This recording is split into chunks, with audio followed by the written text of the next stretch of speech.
ਪੁੱਛ ਲੈ ਯਾਰ ਬੱਕਰੀ ਦੀ ਪੂਛ ਚੁੱਕ ਕੇ ਫੂਕਾ ਮਾਰਨ ਵਾਲਿਆ।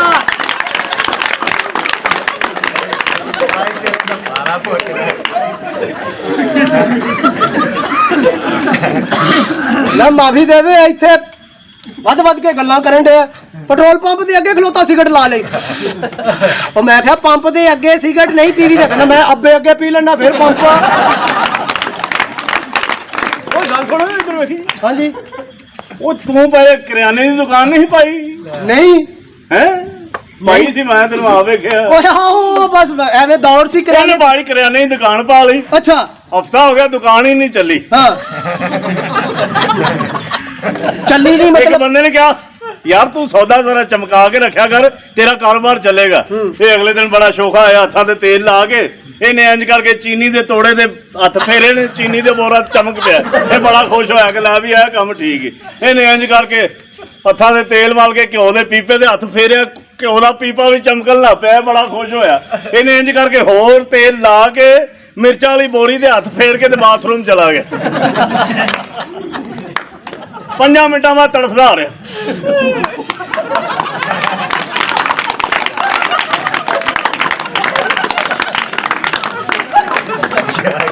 ਇੱਕ ਔਰਤ ਆ ਕਹਿੰਦੀ ਭਰਾਵਾ ਆ ਚੀਨੀ ਕਿਵੇਂ ਲਾਈ? 70 ਰੁਪਏ ਕਿਲੋ।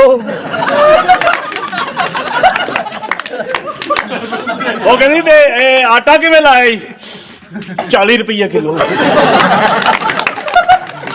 ਉਹ ਕਹਿੰਦੀ ਘਿਓ ਕਿਵੇਂ ਲਾਇਆ? 250 ਰੁਪਏ ਕਿਲੋ।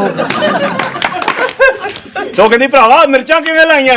ਜਿਵੇਂ ਮਰਜ਼ੀ ਲਾਈਆਂ ਹੁਣ ਤੂੰ ਥਾਲੀ ਲੱਗਣੀ ਹੈ। ਉਹੀ ਹੈ ਨਾ, ਇਸ ਲਈ ਮੈਂ ਤੈਨੂੰ ਕਹਿਣਾ। ਆਪ ਲੈਟਰੀਨ 'ਚ ਬੈਠਾ ਤੇ ਨੇ ਲੋਟੇ 'ਚ ਨਿਗਾਹ ਮਾਰੀ ਤੇ ਵਿੱਚੋਂ ਜਿੰਨ ਨਿਕਲ ਆਇਆ। ਕਹਿੰਦਾ ਕਿਆ ਹੁਕਮ ਹੈ ਮੇਰੇ ਆਕਾ? ਕਹਿੰਦਾ ਮੈਨੂੰ ਧੋ ਦੇ। 350 ਰੁਪਏ ਦਾ ਦੁਹਾਣਾ ਲਿਆਇਆ। ਇਹਨੇ ਇੰਜ ਕਰਕੇ ਦੁਹਾਣਾ ਠੰਡਾ ਕੀਤਾ, ਕੱਟਣ ਲੱਗਾ, ਇੰਜ ਕਟਿਆ ਵਿੱਚੋਂ ਜਿੰਨ ਨਿਕਲ ਆਇਆ। ਨੇ ਕਿਹਾ ਦੱਸੋ ਕੀ ਮੰਗੋ, ਕੀ ਮੰਗਣਾ? ਚਵਲ ਕਹਿੰਦਾ ਮੈਨੂੰ ਕੋਈ 2 ਕਨਾਲ ਦੀ ਕੋਠੀ ਲੈ ਦੇ। ਉਹਨੇ ਮੂੰਹ ਤੇ ਥੱਪੜ ਮਾਰਿਆ। ਚਵਲੇ ਐਡੇ ਜੋਗਾ ਮੈਂ ਹੁੰਦਾ, ਮੈਂ ਆਪ ਦੁਹਾਣੇ 'ਚ ਰਹਿੰਦਾ।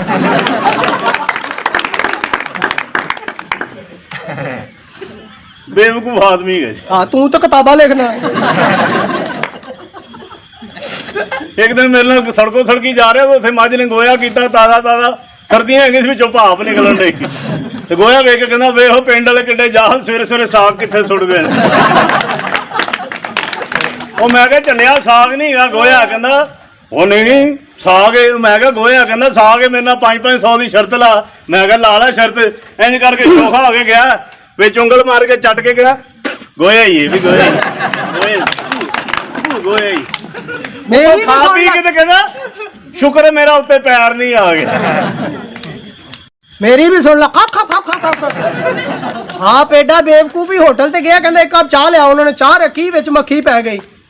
ਚਵਲ ਨੇ ਮੱਖੀ ਇੰਜ ਕੱਪ ਫੜਿਆ, ਚੁਸਕੀ ਲਾ ਕੇ ਤਾਂ ਇੰਜ ਮੱਖੀ ਸੁੱਟਤੀ। ਮੈਂ ਕਿਹਾ ਚਵਲਾ ਉਹ ਮੱਖੀ ਤੂੰ ਉਂਗਲ ਨਾਲ ਕੱਢ ਲਾ। ਕਹਿੰਦਾ ਬੇਟੇ ਮੂੰਹ ਤੇਰਾ ਮੈਂ ਕੋਈ ਪਾਗਲ ਆ ਵੀ ਉਂਗਲ ਪਲੀਤ ਕਰਾ ਲਵਾਂ। ਇਹ ਦਰਬਾਰ ਤੇ ਗਿਆ, ਕੋਈ ਚਾਦਰ ਚੁੰਮ ਰਿਹਾ, ਕੋਈ ਜਾਲੀ ਚੁੰਮ ਰਿਹਾ, ਕੋਈ ਕੁਝ ਚੁੰਮ ਰਿਹਾ। ਇਹ ਚਵਲ ਇੱਕ ਗੰਜਾ ਜਿਹਾ ਬੰਦਾ ਬੈਠਾ, ਉਹਦਾ ਮੱਥਾ ਚੁੰਮੀ ਜਾਂਦਾ।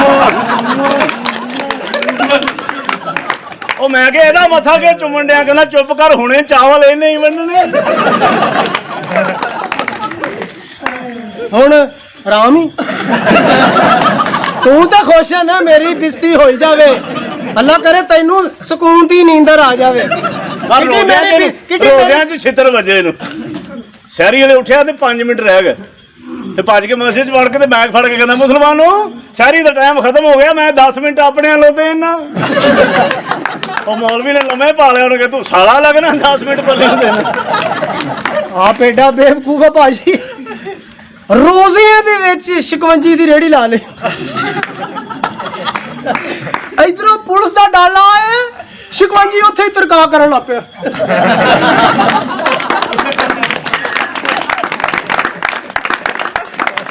ਸਾਲਿਆ ਵੇਚ ਹੁਣ ਇਹ ਚਾਵਲ ਮੈਨੂੰ ਕਹਿੰਦੇ ਯਾਰ ਕਾਰੋਬਾਰ ਕੋਈ ਨਹੀਂ ਚੱਲਦਾ। ਮੈਂ ਕਿਹਾ ਕੋਈ ਨਾਸ਼ਤਾ ਨੂਸ਼ਤਾ ਲਾ ਲਿਆ ਕਰ। ਤੇ ਚਾਵਲ ਨੇ ਕਬਰਸਤਾਨ ਦੇ ਬਾਹਰ ਨਾਸ਼ਤਾ ਲਾ ਲਿਆ। ਉਹ ਮੈਂ 12 ਵਜੇ ਲੰਘਿਆ, ਮੈਂ ਕਿਹਾ ਸੁਰਲੀ ਕੁਝ ਵੱਟਿਆ ਹੀ, ਕਹਿੰਦੇ ਨਹੀਂ ਹਾਲੇ ਉੱਠਿਆ ਹੀ ਕੋਈ ਨਹੀਂ। ਉੱਥੇ ਤੇਰੇ ਪਿਓ ਨੇ ਉੱਠ ਕੇ ਨਾਸ਼ਤਾ ਕਰਨਾ। ਆਪ ਵੀ ਐਡਾ ਚਵਲ ਹੀ ਸੁਣ ਲਾ, ਮੈਨੂੰ ਖਾਟਾ ਫੱਟੇ ਖਾਪਾ ਕਬਰਸਤਾਨ ਦੇ ਅੱਗੇ ਇਹਨੇ ਵੀ ਦਹੀਂ ਭੱਲੇ ਲਾ ਲੈ। ਸ਼ਾਮੀ ਮੈਂ ਇਹਦੇ ਕੋਲ ਲੰਘਿਆ, ਮੈਂ ਕਿਹਾ ਸੁਣਾ ਜਵਾਨਾ ਕੁਛ ਵਟਿਆ ਹੀ, ਕਹਿੰਦਾ ਨਹੀਂ ਬਸ ਝਪੀਟ ਹੀ ਵੱਟੀ।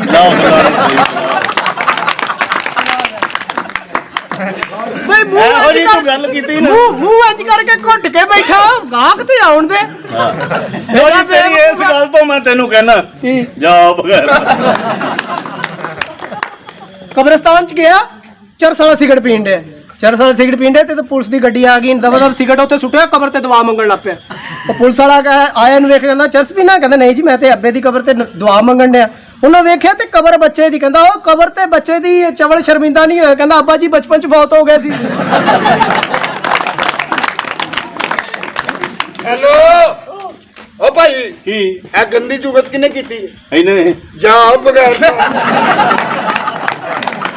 ਇਹਦੇ ਹਾਲੇ ਇੱਕ ਬੰਦੇ ਨੇ ਕਿਹਾ ਸਵੇਰੇ ਤੂੰ ਟੂਵਲ ਤੇ ਨਹਾਉਣ ਜਾਣਾ, ਤੈਨੂੰ ਟੂਵਲ ਨੇ ਵੀ ਕਹਿਣਾ ਕੀ ਜਾ ਬਗੈਰ। ਅੱਲਾ ਮਾਫੀ ਸੌਣਾ ਨਹੀਂ ਅੱਜ। ਕੀ ਹੋਇਆ ਭਾਜੀ? ਉਹ ਸੌਣ ਵੀ ਨਹੀਂ ਦਿੰਦੇ ਯਾਰ, ਇਹ ਖੱਪ ਕੇ ਨਾ ਪਾਈ ਹੈ। ਇਹਨੇ ਤੂੰ ਪਾਈ ਹੈ? ਹਾਂਜੀ ਜਾ ਬਗੈਰਤਾ। ਹੁਣ ਮੈਂ ਨਹੀਂ ਗਿਆ ਸੀ। 14 ਅਗਸਤ ਵਾਲੇ ਦਿਨ ਕਈ ਮੋਢੇ ਤੇ ਰੱਖ ਕੇ ਤੇ ਕਬਰਸਤਾਨ ਚਲਾ ਗਿਆ ਤੇ ਉੱਥੇ ਜਾ ਕਬਰਾਂ ਪੁੱਟੀ ਜਾਣ ਡੇ। ਉਹ ਮੈਂ ਕਿਹਾ ਇਹ ਕੀ ਕਰਨ ਡੇ ਆ? ਕਹਿੰਦਾ ਅੱਜ ਆਜ਼ਾਦੀ ਦਾ ਦਿਨ ਆ, ਇਹਨਾਂ ਨੂੰ ਵੀ ਆਜ਼ਾਦ ਕਰੋ। ਇਹਦੀ ਲਾਤੇ ਸੱਟ ਲੱਗੀ, ਮਹੱਲੇ 'ਚ ਫੌਤਗੀ ਹੋਵੇ ਵੀ ਲੋਕੀ ਜਨਾਜ਼ਾ ਨੂੰ ਮੋਢਾ ਦੇ ਰਹੇ ਨੇ ਕਿ ਯਾਰ ਨੇਕੀ ਦਾ ਕੰਮ ਹੈ, ਮੈਂ ਵੀ ਮੋਢਾ ਦੇਣਾ। ਹਾਂ। ਇੰਜ ਕਰਕੇ ਗਿਆ ਮੋਢਾ ਦੇਣ, ਇਹਨੇ ਜਨਾਜ਼ੇ ਮੋਢਾ ਦੇ ਗਿਆ, ਕਲਮਾ ਸ਼ਹਾਦਤ, ਕਲਮਾ ਸ਼ਹਾਦਤ, ਕਿਸੇ ਨੇ ਨਹੀਂ ਫੜਿਆ। ਫਿਰ ਇਹਨੇ ਕਿਹਾ ਕਲਮਾ ਸ਼ਹਾਦਤ, ਕਿਸੇ ਨੇ ਨਹੀਂ ਫੜਿਆ। ਉਹ ਥੋੜਾ ਅੱਗੇ ਗਿਆ, ਇੱਕ ਹੋਰ ਜਨਾਜ਼ਾ ਸਾਹਮਣੇ ਆ ਰਿਹਾ, ਥੱਕ ਹਾਰ ਕੇ ਉਹਨਾਂ ਨੂੰ ਕਹਿੰਦਾ ਆ ਬਟਾਣਾ ਜੇ, ਉਹ ਬਟਾਣਾ ਜੇ, ਉਹ ਬਟਾਣਾ ਜੇ। ਜਵਲਾ ਖਾਣ ਵਾਲੀ ਸ਼ਾਇਦ ਸੀ। 14 ਅਗਸਤ ਵਾਲੇ ਦਿਨ ਨਾ ਮੋਟਰਸਾਈਕਲ ਲੈ ਕੇ ਤੇ ਕਬਰਸਤਾਨ ਜਾ ਵੜਿਆ। ਉੱਥੇ ਜਾ ਕੇ ਕਹਿਣ ਡੇ ਪਹਿਲੀ ਸੜਕ ਦੀ ਜੰਪੀ ਜੰਪ ਨੇ। ਤੇਰੀ ਨਾਨੀ ਮਰ ਗਈ, ਕਬਰਸਤਾਨ ਦਫਨਾਣ ਗਿਆ। ਉਹਨੂੰ ਕਹਿੰਦਾ ਗੋਰਖਾ ਨੂੰ ਕਹਿੰਦਾ ਕਬਰ ਜ਼ਰਾ ਡੂੰਗੀ ਕਰਦੀ, ਉਹਨੇ ਡੂੰਗੀ ਕਰਦੀ, ਕਹਿੰਦਾ ਹੋਰ ਡੂੰਗੀ ਕਰ ਦੇ। ਉਹਨੇ ਹੋਰ ਕਰਦੀ, ਕਹਿੰਦਾ ਹੋਰ ਡੂੰਗੀ ਕਰ ਦੇ, ਉਹਨੇ ਹੋਰ ਕਰਦੀ, ਕਹਿੰਦਾ ਹੋਰ ਡੂੰਗੀ ਕਰ ਦੇ। ਉਹ ਗੋਰਖਾ ਨੂੰ ਕਹਿੰਦਾ ਸਾਲਿਆ ਤੂੰ ਨਾਨੀ ਦਫਨਾਣੀ ਜਾਂ ਡੌਂਕੀ ਪੰਪ ਲਵਾਉਣਾ? ਆਪ ਇੱਕ ਕਬਰ ਤੇ ਬੈਠਾ, ਉਹ ਭਰਾਵਾ ਵੱਡੇ ਦੰਦਾਂ ਵਾਲਿਆ ਕਬਰ ਤੇ ਬੈਠਾ ਰੋਣ ਡਿਆ, ਅੱਬਾ ਜੀ, ਅੱਬਾ ਜੀ। ਉਹ ਗੋਰਖਨ ਆਇਆ, ਉਹਨੇ ਕਿਹਾ ਕਾਕਾ ਬਸ਼ੀਰ ਦਾ ਮੁੰਡਾ? ਕਹਿੰਦਾ ਆਹੋ। ਕਹਿੰਦਾ ਪੁੱਤ ਉਹਦੀ ਕਬਰ ਉਹ ਪਰਲੀ ਆ। ਤੂੰ ਕਿਨੂੰ ਪਿਓ ਬਣਾ ਕੇ ਰੋਈ ਜਾਂਦਾ ਵੇ? ਜਾ ਕੰਮ ਕਰ, ਤੇਰੇ ਵਰਗਾ ਚਵਲ ਆਦਮੀ ਮੈਂ ਅੱਜ ਤੱਕ ਨਹੀਂ ਵੇਖਿਆ। ਉਹ ਕਿਵੇਂ? ਮਸਜਿਦ ਦੇ ਗੱਲੇ ਚੋਂ ਤੀਲੇ ਨਾਲ ਪੈਸੇ ਕੱਢਣ ਡਿਆ। ਉਹ ਮੌਲਵੀ ਕਹਿੰਦਾ ਓਏ ਸ਼ੁਰਲੀ, ਓਏ ਕੋ ਖੁਦਾ ਦਾ ਖੌਫ ਕਰ, ਮਸਜਿਦ ਦੇ ਗੱਲੇ ਚੋਂ ਚੋਰੀ ਕਰਨ ਦੇ? ਕੋਈ ਸ਼ਰਮਿੰਦਾ ਨਹੀਂ ਹੈ? ਕਹਿੰਦਾ ਨਹੀਂ ਨਹੀਂ ਮੌਲਵੀ ਸਾਹਿਬ, ਮੈਂ ਚੋਰੀ ਨਹੀਂ ਕਰਨ ਡਿਆ, ਮੈਂ ਤੇ 100 ਪਾ ਕੇ 90 ਬਕਾਇਆ ਕੱਢਣ ਡਿਆ। ਤੇ ਆਪ ਇਹਨੇ ਵੀ ਮਸੀਤੋਂ ਜੁੱਤੀਆਂ ਖਾ ਲਈਆਂ। ਹੋਏ ਹੋਏ ਹੋਏ, ਜੁਮੇ ਵਾਲੇ ਦਿਨ ਇਹਨੇ ਗਲੀ ਦੇ ਵਿੱਚ ਜੁੱਤੀਆਂ ਖਾ ਲਈਆਂ। ਲੋਕੀ ਅੱਲਾ ਦੇ ਨੇਕ ਬੰਦੇ ਜੁਮਾ ਪੜਨ ਦੇ, ਉੱਥੋਂ ਹੀ ਜੁੱਤੀਆਂ ਦਾ ਬੋਰਾ ਭਰ ਕੇ ਉਸੇ ਗਲੀ 'ਚ ਸੇਲ ਲਾ ਕੇ ਬਹਿ ਗਿਆ। ਉਹ ਜਿਹੜਾ ਨਮਾਜ਼ੀ ਆਵੇ ਉੱਠ ਤੇਰੀ ਇਹ ਵੀ ਜੁਮਾ ਪੜਨ ਗਿਆ। ਹਾਂਜੀ, ਜੁਮਾ ਪੜਨ ਗਿਆ, ਮੌਲਵੀ ਸਾਹਿਬ ਨੇ ਜਮਾਤ ਖੜੀ ਕਰਨ ਲੱਗੇ, ਉਹਨੇ ਕਿਹਾ ਮੁਸਲਮਾਨੋ ਆਪਣੇ ਆਪਣੇ ਮੋਬਾਈਲ ਫੋਨ ਬੰਦ ਕਰ ਲਓ। ਇਹਦਾ ਘਰ ਪਿਆ ਸੀ, ਬੰਦ ਕਰਕੇ ਵਾਪਸ ਆਇਆ, ਜੁਮਾ ਹੀ ਪੜਿਆ ਗਿਆ।